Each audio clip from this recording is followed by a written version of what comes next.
Hi viewers, அஸ்ஸலாமு அலைக்கும் everyone. இன்றைக்கு எங்களோட சேனலில் பார்க்க போகிறது எந்த விதமான செயற்கை சுவையூட்டிகளும் இல்லாமல் ரொம்பவும் டேஸ்டியான விதத்தில் பீஃப் டெவல் செய்கிறது எப்படி என்று. இந்த வீடியோவை ஸ்கிப் பண்ணாமல் பாருங்கள். உங்களாலேயும் பெர்ஃபெக்டான விதத்தில் குறுகிய நேரத்தில் பீஃப் டெவல் செய்து எடுக்கலாம். Welcome back to Ilatharasi food channel. முதல்ல பீஃப் டெவல் செய்கிறதுக்கு தேவையான பீஃபை அவிச்சு எடுத்துக்கொள்ள வேண்டும். அதுக்கு தேவையான இன்க்ரீடியன்ஸை பார்ப்போம். 500 கிராம் போன்லெஸ் பீஃபை கொழுப்புகளை ஆற்றி சுத்தமாக கழுவி எடுத்துக்கிறேன். தேவையான அளவு புளியை உப்புல அரைச்சி எடுத்துக்கிறேன். இஞ்சி பூண்டு தட்டி எடுத்துக்கிறேன். கருவேப்பட்டை கராம்பூர் எடுத்துக்கிறேன். தேவையான அளவு மஞ்சளும் மிளகும் எடுத்துக்கிறேன். முதல்ல சுத்தமான ஒரு பாத்திரம் ஒன்று எடுத்து அதில் போன்லெஸ் பீஃபை போடுங்க. கூடவே இஞ்சி பூண்டு சேர்க்குறேன். கூடவே உங்களோட தேவைக்கேற்ப மஞ்சளை சேர்த்துக்கோங்க. சிறிதளவு மிளகையும் சேர்க்குறேன். உப்புல அரைச்ச புளியை சேர்க்குறேன். இறைச்சி அவிச்செடுக்க தேவையான அளவு தண்ணி ஊற்றுறேன். ஸ்டவ் ஆன் பண்ணி இறைச்சி அவிச்செடுப்போம்.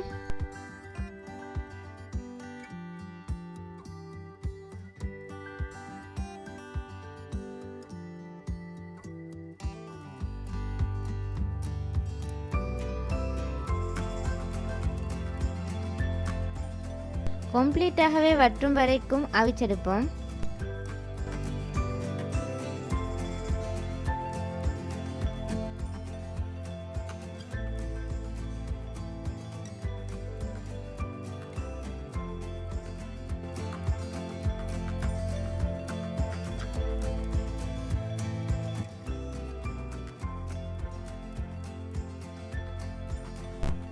நன்கு வற்றிய நிலையில பீஃப் வெந்தாச்சு.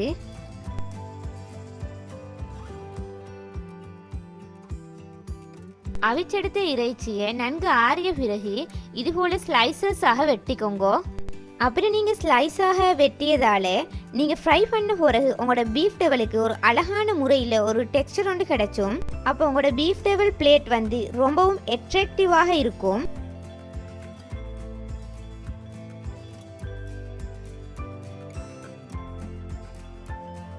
இப்போ செகண்ட் ஸ்டெப்புக்கு போவோம். குக் பண்ண பீஃப் எடுத்துக்கிறேன். மீடியம் சைஸ் வெங்காயம் 2 கட் பண்ணி எடுத்துக்கிறேன்.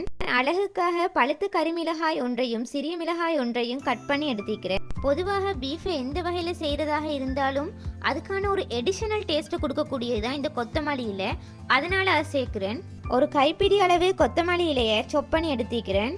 வெட்டி எடுக்கப்பட்ட ஒரு பெரிய தக்காளி, சிறிதளவு கருவேப்பிலை. நாங்கள் இப்போ பீஃபை ஃப்ரை பண்ணி எடுக்கோம்.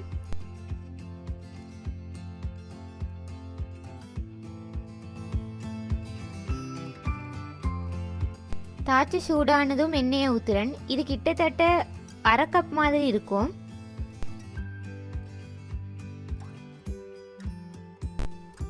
எண்ணெய் சூடானதும் பீஃபை ஃப்ரை பண்ணி எடுப்பேன்.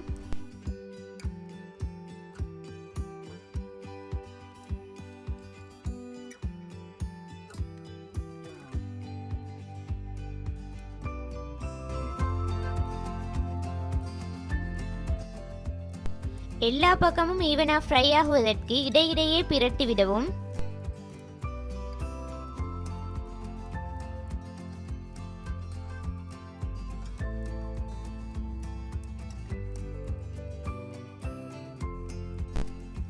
பீஃப் வந்து உங்களுக்கு தேவையான அளவுக்கு ஃப்ரை பண்ணிக்கோங்க.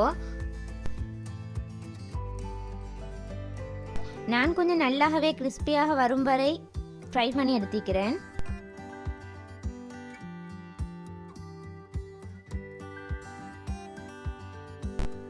வெட்டி எடுக்கப்பட்ட வெங்காயத்தை சேர்க்கிறேன்.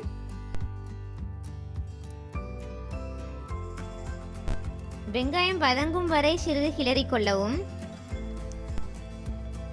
வெங்காயம் சிறிது வதங்கியதும் மிளகாயை சேர்க்கிறேன். கூடவே சொப் பண்ணிய கொத்தமல்லி இலையை சேர்க்கிறேன். அதோடு வெட்டி எடுக்கப்பட்ட தக்காளி சேர்க்கிறேன்.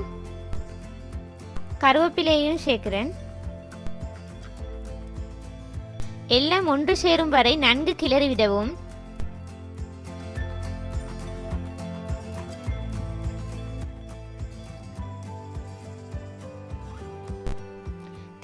அளவு உப்பு சேர்க்கிறேன். கூடவே துண்டு மிளகாயை சேர்த்துக்கொள்கிறேன்.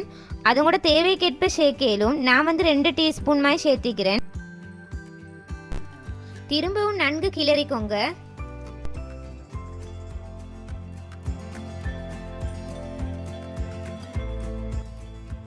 இந்த ஸ்டேஜில் ஃப்ளேமை கொஞ்சம் குறைச்சி நன்கு வதங்க விடுங்க.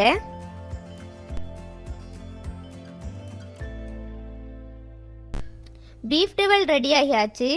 நான் இப்போ ஸ்டோவை ஆஃப் பண்ணுறேன். அழகான ஒரு பிளேட்டில் போட்டு நான் இப்போ சேவ் பண்ண போகிறேன். பார்க்கும்போதே ரொம்ப டெலிஷியஸாக இருப்பதால் உங்களுக்கு செஞ்சு பார்க்க தோணும். சிறிதளவு ஆறிய பிறகு லெமன் ஜூஸ் கொஞ்சம் உங்களுக்கு தேவையென்றா சேர்த்துக்கொள்ளலும். இது போல ஒரு டெலிஷியஸான பீஃப் டெவல் பிளேட் உங்களோட வீட்லேயும் ட்ரை பண்ணி பார்ப்பீங்கன்னு நம்புகிறேன். கட்டாயம் இந்த ரெசிபியை ட்ரை பண்ணி பாருங்க.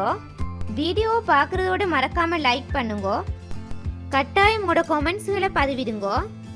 அதோட உங்களோட ஃப்ரெண்ட்ஸ் அண்ட் ஃபேமிலிக்கு மறக்காமல் ஷேர் பண்ணுங்க. இன்ஷா அல்லாஹ் இதுபோல் இன்னும் ரெசிபியில் சந்திக்கும் வரை இது உங்கள் இல்லத்தரசி.